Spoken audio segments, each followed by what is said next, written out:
I never thought putting my name down would really change my life completely.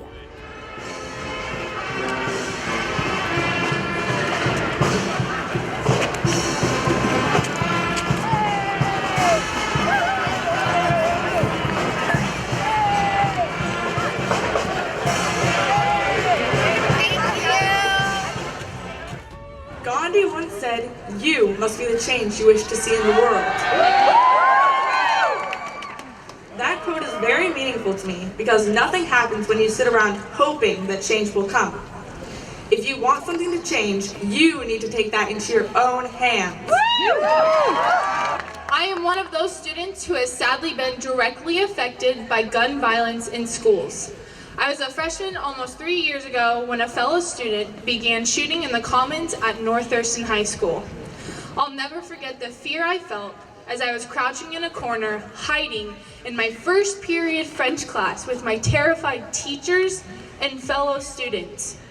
I'll never forget the sound of my mom's voice when I told her I loved her, and that there was someone shooting a gun in school. My schoolmates and I should never have had to go through something like this. No student should ever have to go through something like this. I'm here to speak for those young people who live their everyday life in fear. Whether that fear comes when you step into a school or when you step out of one, it must be addressed. So listen up, lawmakers. I'm coming for your job. Thank you for coming out from the bottom of my heart. Together, let's stick with this fight and not let it get pushed aside and under the rug. Let's stick for this fight in the long haul and make this our moment in history, right here, right now. Is this a moment or is this a movement?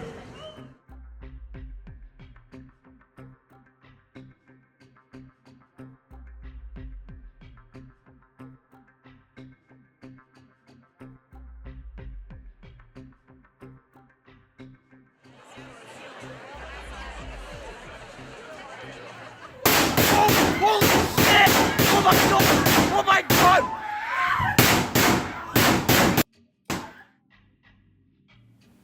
Every time something like this happens, my dad and I always sit down and talk. And when Las Vegas happened, I called him and said, I'm just so disgusted. We had the same conversation when Parkland happened. We had the same conversation yesterday when we found out Texas had happened. That we're just so disgusted by the people we vote to represent us aren't doing their jobs and representing us. My blood is just constantly boiling over this subject and this topic because I'm just livid over it. I'm just disgusted, I'm livid, and I'm just really hurt. But I guess you take all of those emotions, and yeah, it does become a lot at 18 to have all of these emotions bottled up inside, but I guarantee I'm not the only one. Since I was a teenager, I've never expected to die of old age. And so I just always figured eventually that would either come to me or I'd fall into it. And me just being another statistic and a toe tag.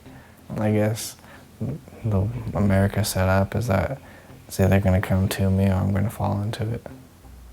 So my dad's in law enforcement. Well, ever since I was little, I was nervous about him going to work and saying goodbye and being okay, I guess I'll see you tomorrow. It's hard for me these days, especially because I know how much gun violence is out there, and it's hard for me to say goodbye and be okay, bye, and then think okay, this might be my last goodbye. You don't know. So that's really hard. I definitely worry about gun violence. It's everywhere. You can't really, like I said in my speech, you can't really go to the movies without fearing there might be a gun. You don't know when someone might just pull out a gun. That's everyday life for us now.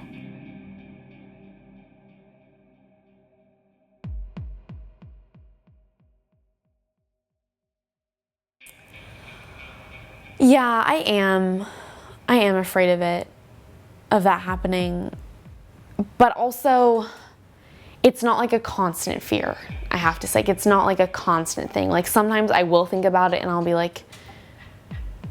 dang, I'll look around the classroom and I'll like see like where the teacher is, like where the door is, like things like that. But it's not like something that like constantly goes through my mind, which is good. Which I also kind of feel like has to do with me just being like, I don't want to have to constantly live in fear about this, because it probably won't happen, but it would be like the most scary thing to happen ever. I was a 7th grader, and that was his 3rd time, I believe, that year threatening our school that he was gonna shoot it up. And he said, he like posted something on Snapchat, I guess, about like how I'm gonna make this like worse than Columbine. Is that him like coming to kill us all? And we were like planning out like ways, if that happened, like what's the fastest way to get out of the classroom. We're like talking about it all day with my friends, and everyone was really scared that like that could happen, that they could like not see their parents again. No one like 50 years ago, not even really 20 years ago, had to think about this. We have them like fairly often, I guess. Not like every month, but at least every few months, I think. And like go in the corner of the room, turn all the lights off and lock the door, and like hunch down, sit on the floor, and try and be quiet. Maybe in the back of my mind, I'm always, a little bit afraid of, is my school next? But I would like to think that my school wouldn't have that happen, but every school doesn't think it's going to happen. It affected me because people almost all started to become immune to the school shootings, and they said, oh, it's just another shooting, it's bad, but what are we going to do about it? And I think that was one of my main, what do you mean it's just another shooting? Like, this is it's a school shooting, like this should be a big thing, but people started kind of, getting used to it, which is not something that should be happening.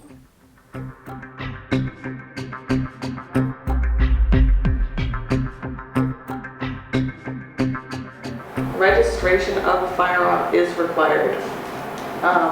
Open carry is allowed. Background checks on private gun sales are required, and no magazine size restriction. I say the first 3 again, because I think 2 of them are wrong. And we just got majorly called out in front of everyone by these 2 old guys who were like, that's wrong, and it was really horrible. It was horrible. Were they correct? They were correct. We just had our information was just that. Yeah. Although they were kind of rude about it. They were like, no, that's wrong. Repeat those 3 things because they're all wrong. And I basically am only getting information from the websites that have .gov.wa or whatever. It is something that our group will continually have to face, and that I will have to face. I mean, I guess it all just comes back to the lesson that we learned. It's okay, they can look down on me because I'm a younger person and because I'm a woman, but if I have my facts, then they can't argue against that. So I mean, I just have to be even more prepared.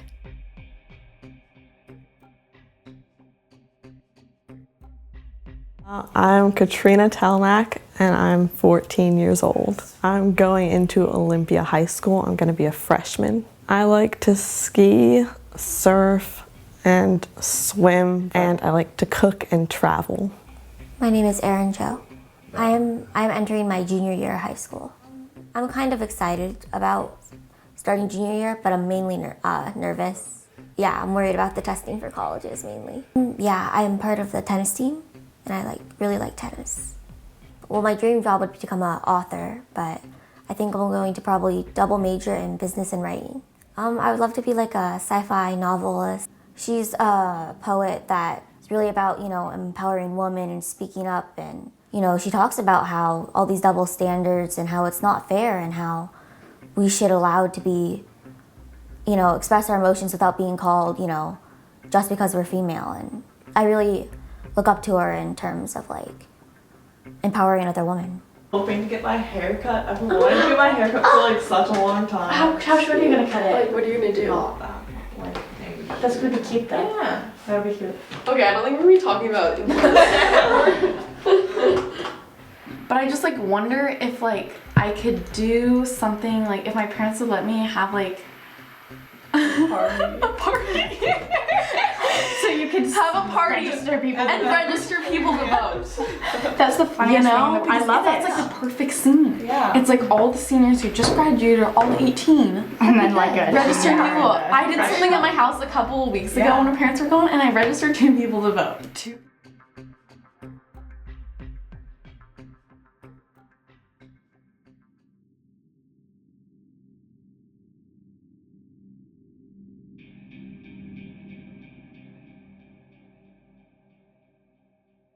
Middle school. I got involved in gun violence prevention work because after the Parkland shooting, I just kind of got really sick of it, and I was like, this isn't okay that we have to like go to school scared that someone could come in and like kill us. So then I wrote letters to all the Congress people in the United States. Then I heard that there was a meeting about March for Our Lives. So I went to it with my mom, and we both continued on and helped like with the event. With the Women's March, I got started because my mom was like, Erin, there's this thing going on, and I really wanted to be a part of it. It was after our president got elected. There was a lot of almost depression across, at least my community. We really wanted to do something, so we made signs, we went. It was fighting for rights we believe everyone should have. Before I really got into this, I didn't have anything. It was kind of more about just, oh, I hope something's done, and I didn't really do anything until I signed up my name. I got involved before the march. There was kind of people talking about it, and one day my French teacher brought in this sign-up sheet, and she said, sign up if you want information. I never thought putting my name down would really like change my life completely. I was like, all right, I signed up, a few other people did. And I didn't really think of anything until Aurora gave me a text about, hey, come to the meeting. I was holding the main March for Our Lives banner at the front, so we were kind of leading it felt really good to just be like, hey, we're here, we're not going anywhere. And the fact that there are so many people backing us, which is really great. I think it's affected me in a lot of ways. I'm definitely glad I joined. I don't regret it. And I found it's kind of making me almost more confident in talking about it with peers at my school and just in general, because it's kind of a closed subject. If you voice your opinions, people are scared people will judge you for them.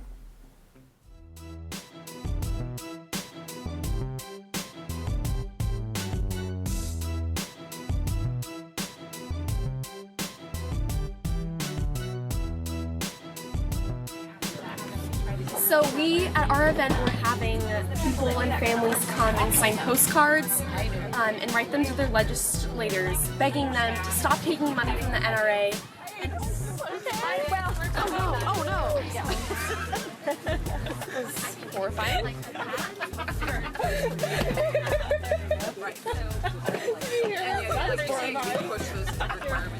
Not right now, okay, but you can take one to go if you'd like.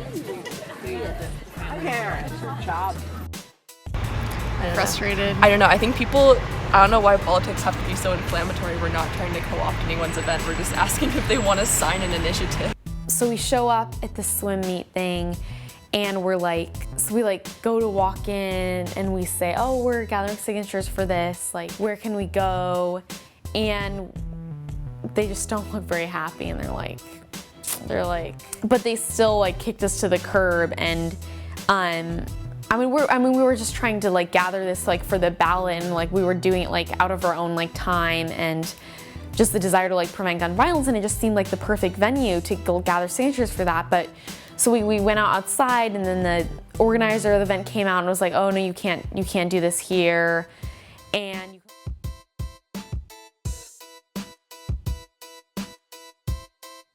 I think a lot of it happened really fast after the Parkland shooting. I think it was a lot. There's a lot of different marches around the country. I think that was really powerful. I think that was a movement, but now there's not a lot going on about that anymore, you know?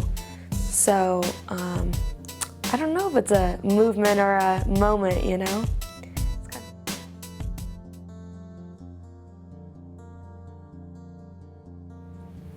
So there are other issues that are stem from that create gun violence, I think, but also it is just guns. There's so many guns and we need to control all these guns that are in our country. But I don't know if what I want to be working on is controlling guns. But I think there definitely will be ways for me to get involved. I would rather work on anti-racist issues and projects because that's almost more at the heart of the issue and it affects more people. I could tell a lot of the clothes and shoes they were wearing was beat up. I'd asked one of the kids what size shoes he wore because I could tell the shoes he was wearing were too small. So I got him and his brother 2 pairs of shoes. And they were both just these kind of flashy pair of Nikes. That way they kind of felt like they were in with everyone else. You know, they wrote me a letter saying thank you and all these things, but it's just see things like that, even if that only affected them, there were a lot of people that started doing the same for others. You know, I had a friend shortly after that saying, hey, I'm gonna start giving my clothes and shoes away to others too. And so you have things like that I think if someone just feels more comfortable in a community sense, you can prevent a lot of these things. My main goal is to be a criminal justice lawyer. So I'm pursuing law. But yeah, I do plan on staying active, you know, with social justice movements. I didn't take a step back from the March for Our Lives, but I've just become so busy that I haven't been able to be as active as I think I would hope, just because I have graduation coming up and, you know, I have all these personal things coming up that this has to be put on hold for myself, which I am a little sad about, but also I'm really excited for what's to come, and I'm excited to take this up to Bellingham, Washington, because I'm not gonna be quiet up there. I'm to get a major in psychology and then become a high school counselor to help kids, so.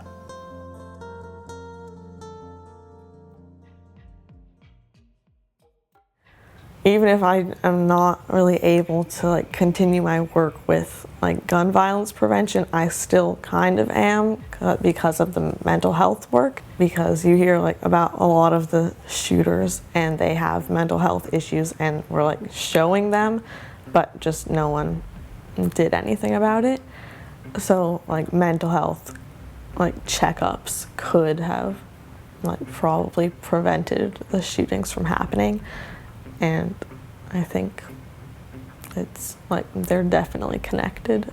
You get to the point where you want to commit suicide or shoot up a school. And so preventing that from happening is where the mental health checkups would come in. When I was growing up, a couple people in my family committed suicide. For me, I was so little when it happened. Before he committed suicide, I was very independent, always wanted to be around them because I was scared that if I was gone, then something would happen. Not that they would commit suicide, but that they would die in some way. And that really scared me. So I never went to any sleepovers as a little kid, ever.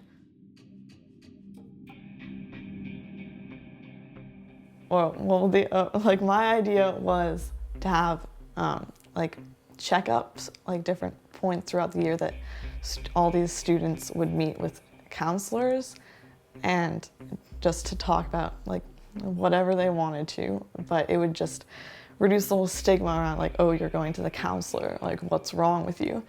And it would allow people who really need help but are embarrassed about it to get the help they need. And so that was my idea. They're getting another social worker that's specifically for family health and communication. And so that's one step. The role of the counselors at school is to help you get through high school and on to college, helping you with your classes, if you need changes, or what you want to do to get into college, if you want to do running start, and all of that stuff. And we don't really have counselors.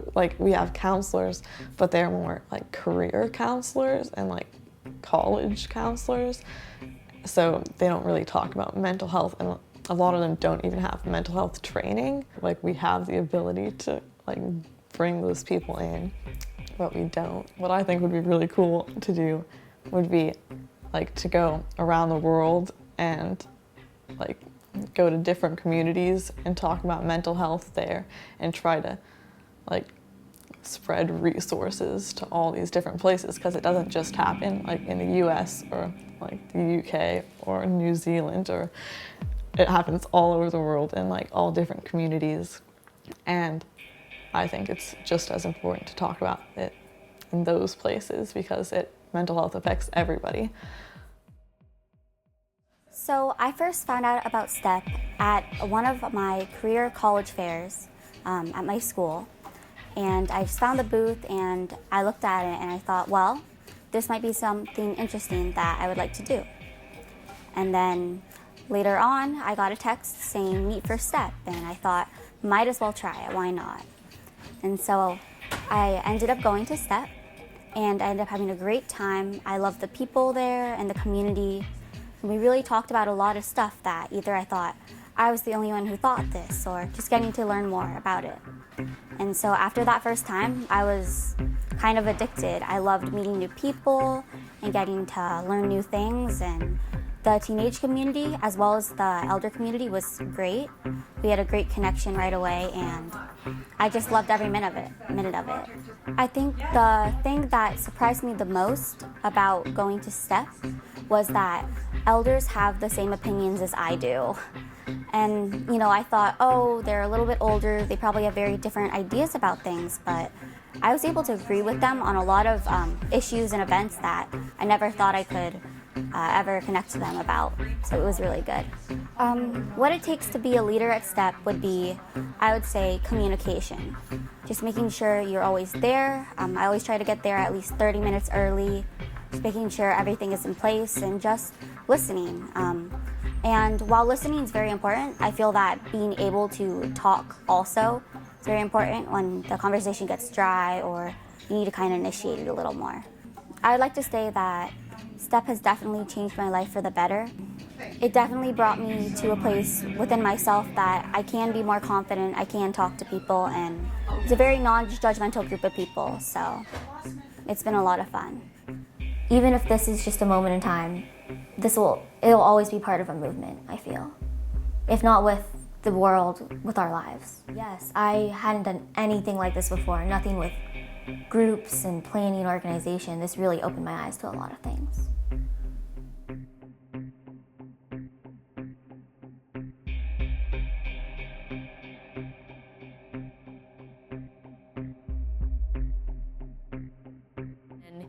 You know, make this a bigger group and get more energy. It just feels like no one really cares. Like, I've invited like lots of people to come and no one ever has. Like if I was met with like receptive energy and like receptive people, like that would feel so good and be like, oh yeah, totally, like I want to come to your meeting, and then that would feel really good. But it's not like, it's like everyone else doesn't want to be involved, so it's like just us, and it's like, oh my gosh. So the transition.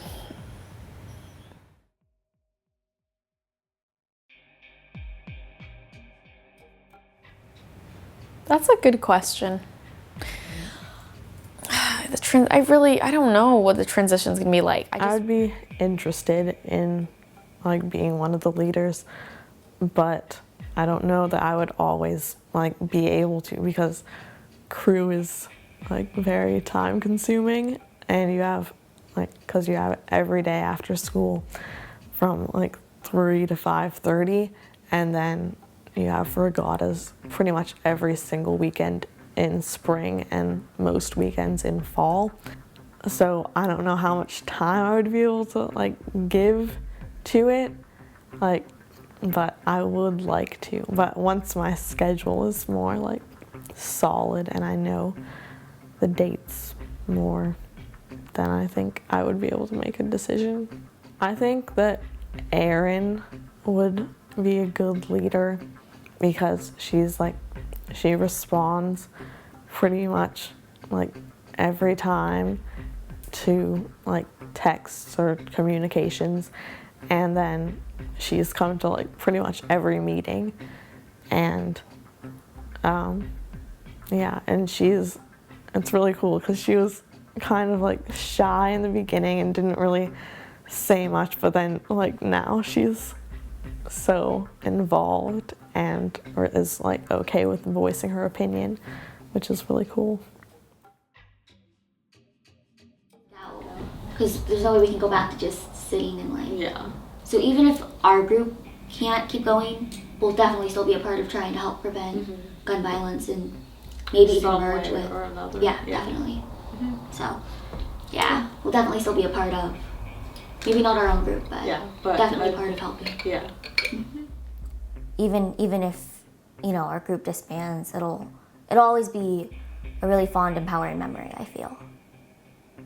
It's more about the journey than the destination, I feel, and especially when we had that one bad meeting and we learned lessons from it, and I think every lesson you can learn is super valuable. Just, so yeah, even if we haven't reached where we want to, there's so many things we learned along the way, and I think that's probably the most important thing.